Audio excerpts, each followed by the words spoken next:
I want you to close your eyes for a moment. Actually, don't close your eyes. You're watching a video. But I want you to imagine something. Imagine waking up tomorrow morning and the first thing you feel is pain. Not the groggy, comfortable kind of tiredness that fades with coffee. Real pain. The kind that's already there before you've even opened your eyes. Your throat burns, your head is throbbing, and before your feet have even touched the floor, you are already exhausted. Now imagine that this has been your life for months. You've tried to lose weight before, many times. You've dieted and exercised and pushed yourself, and every single time the weight came back. You're 50 years old, you weigh 277 pounds, and somewhere deep down, you've started to wonder if things are ever going to be different.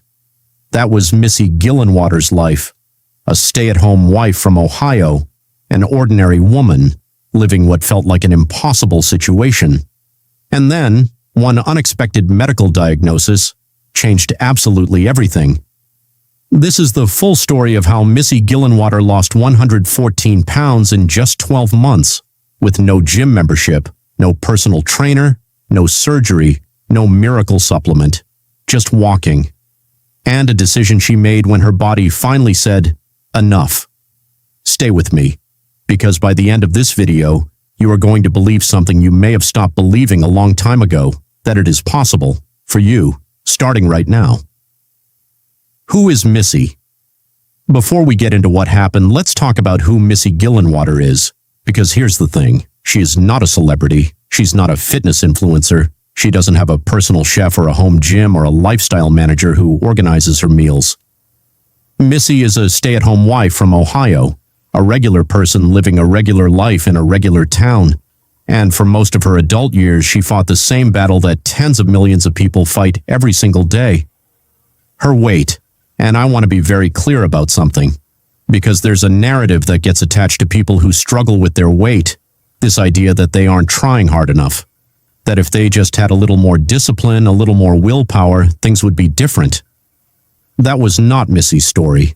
She tried. She really genuinely tried. Over the years, she cycled through diets, she exercised, she pushed herself through periods of healthy eating, and the results, when they came, were always temporary. I was up and down throughout the years, she later said, but I could never consistently stay at a healthy weight. Does that sound familiar? If you've been through even one cycle of losing weight and gaining it back, you know the emotional toll that takes, the hope at the beginning, the pride when the scale moves, and then the creeping frustration when the habits don't hold, when life intervenes, when the weight comes back. For Missy, this had been her reality for decades. She wasn't hopeless, but she was tired. And at 50 years old, weighing 277 pounds, she was starting to wonder if real lasting change was something that happened to other people. And then her body gave her a message she could not ignore. The wake-up call. In the second half of 2021, Missy's health began to change in a way she hadn't experienced before. It started subtly. A burning sensation in her throat, headaches that didn't quite go away, a tiredness that sleep didn't seem to fix. Pain started overtaking my life, she recalled later. My mouth, my head, my throat, they hurt constantly. I was exhausted all the time. I couldn't understand what was happening to me. For weeks she pushed through it. She tried to tell herself it would pass, that she was just stressed or under the weather, but the symptoms didn't pass. They got worse. The burning in her throat became so persistent, so disruptive to her daily life, that she finally made an appointment with an ENT specialist, an ear, nose, and throat doctor. The diagnosis? Acid reflux. Now I know what some of you are thinking. Acid reflux? That's it? People have acid reflux all the time. Take a pill, avoid spicy food, move on. But here's the thing about a medical diagnosis. Sometimes it's not about the diagnosis itself. It's about what the diagnosis forces you to confront. Missy's doctor didn't just hand her a prescription and send her home. He sat down with her and was direct about something she may have already known but hadn't fully reckoned with. Her diet and her weight were directly contributing to her suffering. The acid reflux, the constant pain, the exhaustion, these were her body's way of sounding an alarm. And if she didn't make real, meaningful changes to the way she was eating and living, things were going to get worse. That's when my transformation began, Missy said. And here is the crucial detail that makes Missy's story different from the dozens of other times she had tried to lose weight. This time it wasn't about looking a certain way in the mirror. It wasn't about fitting into a smaller size or meeting anyone else's expectation. This time it was about survival, about breathing without pain, about sleeping through the night, about being well enough to live her life. That shift, from wanting to look different to needing to feel better, turned out to be the most powerful motivational force Missy had ever had. Because when the goal is your health, when the cost of not changing is physical suffering every single day, the equation becomes completely different. She wasn't doing this for anyone else. She was doing this to get her life back. The diet transformation. So, what did Missy actually do? Let's start with food, because for most people, especially those dealing with acid reflux, this is where everything begins. Missy didn't hire a nutritionist. She didn't sign up for a meal delivery service. She didn't buy a diet book. She listened to her doctor, and then she did her own research. Her doctor's instructions were clear. Eliminate the foods that were triggering and worsening her acid reflux. That meant fried foods, fatty meals, tomato-based dishes, soda, alcohol, the usual suspects that any gastroenterologist would put on the list. But Missy took it further than that. She became a student of her own body. She started paying attention, really paying attention, to how different foods made her feel. Not just how they tasted or how satisfying they were in the moment, but how her body responded an hour later, 2 hours later, the next morning. And slowly she built a way of eating that was entirely her own. Out went the bread, the pasta, the red meat, the processed snacks that had been easy and convenient and comforting. In came fresh vegetables, the colorful, nutrient-dense kind that actually fill you up. Lighter proteins, grilled chicken, salmon, turkey, foods that felt like they were working with her body instead of against it. I followed doctor's orders and did research to find out the specific foods that would make me feel good, she said, and from there I built my plan. I want to pause on that phrase for a second. Her plan, not a plan she found on Instagram, not a 30-day challenge from a fitness influencer, not a program that worked for her neighbor. Her plan, built around her body, her health conditions, and her specific needs. This is one of the most important lessons anyone can take from Missy's story, and we'll come back to it later. But the idea that there is one universal diet that works for every body is simply not true. The science doesn't support it, and more importantly, the lived experience of millions of people doesn't support it. What matters is finding an approach that fits you, and then sticking to it. For Missy, the results of changing her diet came faster than she expected. Within weeks, the burning in her throat started to ease. The persistent headaches became less frequent. She was sleeping better. She had more energy in the mornings. Her body was responding, and that response lit a fire in her that she hadn't felt in years. If the food could do this, what might movement do? The walking journey. With her diet beginning to shift, Missy turned her attention to the other half of the equation. Movement. And here's where I really want you to pay attention. Because what Missy chose to do is so simple and so achievable that it might almost seem too obvious. She decided to walk. That's it. No gym membership, no personal trainer, no expensive fitness equipment gathering dust in the corner of the bedroom. She just walked. I figured it was the perfect time to really focus on my health, she said. I had walked before, but I knew I could really make a change if I kept moving while also focusing on my diet. Now, the first walk was humbling. There is no other word for it. At 277 pounds, stepping out the door and trying to cover meaningful distance is hard. Her joints were under enormous strain. Her breathing was labored. Her pace was slow, around 25 minutes per mile. Just getting through 1 mile was an achievement. At first I could hardly walk a mile, she later admitted. with the kind of laugh that only comes from looking back at how far you have come.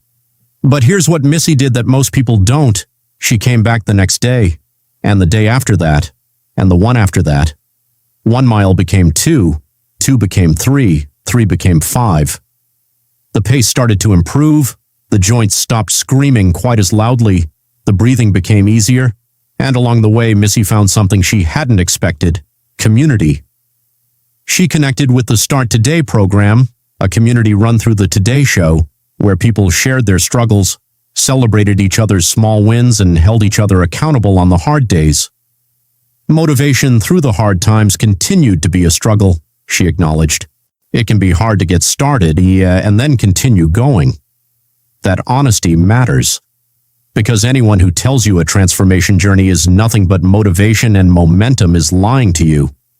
There are days when you don't want to get up, days when the scale hasn't moved in 2 weeks and you're wondering why you're bothering, days when old habits pull at you like gravity. Missy had those days too.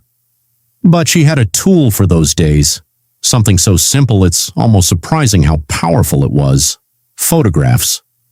At every stage of her journey, she took photos of herself, not to post online, not to perform for anyone, just for herself.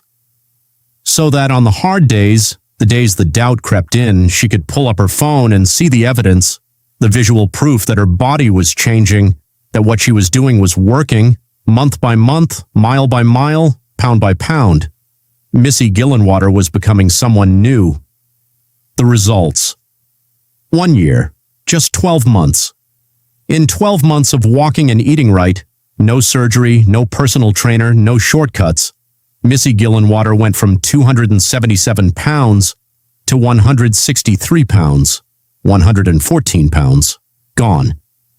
But let's not just talk about the scale, because the number is only part of the story.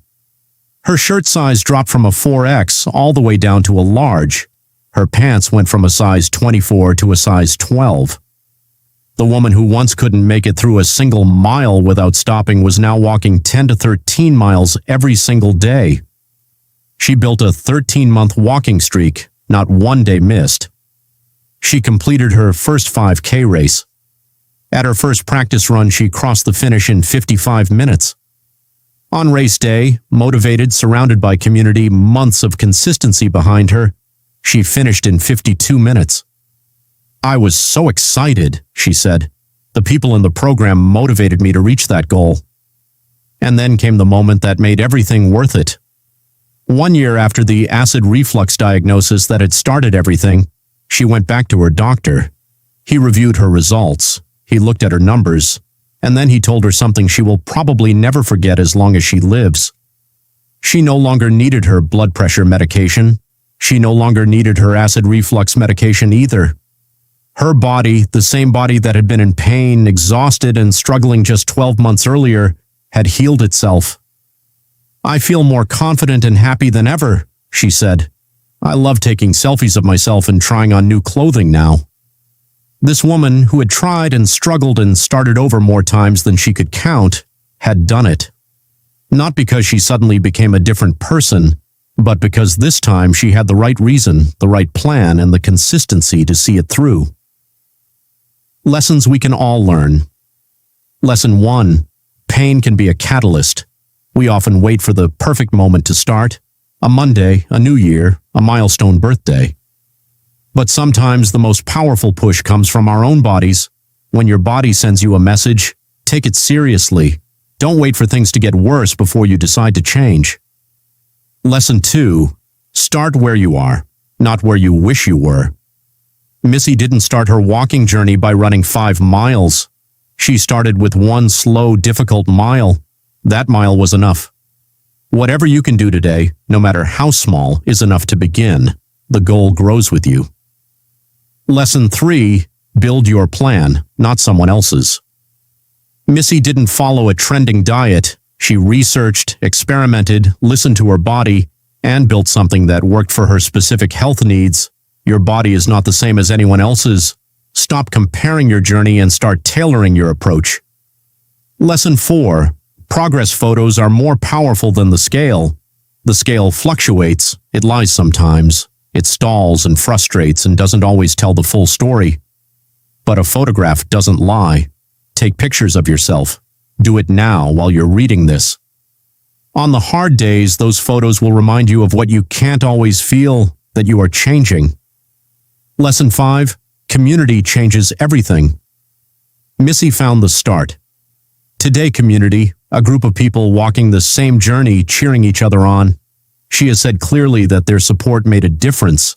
Find your people, online or in person. Accountability is not a crutch, it is a superpower. Lesson 6. Consistency beats perfection every single time. Missy did not have perfect days. She had hard days, slow days, days she didn't want to move. But she showed up anyway, imperfectly, consistently. And 13 months later, she had a walking streak she was proud of. Perfection is the enemy of progress. Consistency is the engine of transformation. Outro. Missy Gillenwater's transformation didn't happen because she had special genetics. It didn't happen because she had unlimited time, a flexible schedule, or a personal support team. It happened because one day, when her body was in pain and she felt stuck and the options seemed limited, she made a decision. A decision to listen, a decision to start, a decision to keep going. And that decision, one step at a time, 1 mile at a time, 1 day at a time, changed absolutely everything. If you're watching this right now and you're somewhere she once was, tired, frustrated, stuck in a cycle that never seems to break, I want you to hear this. Your story is not over. In fact, it may be just beginning. 1 walk, 1 better meal, 1 decision today. That's all it takes to start. If this video gave you even a little bit of hope today, please give it a like. Share it with someone who needs to hear Missy's story, and subscribe to this channel because every week we bring you real stories from real people who decided against all odds to change their lives. You can do this 1 step at a time.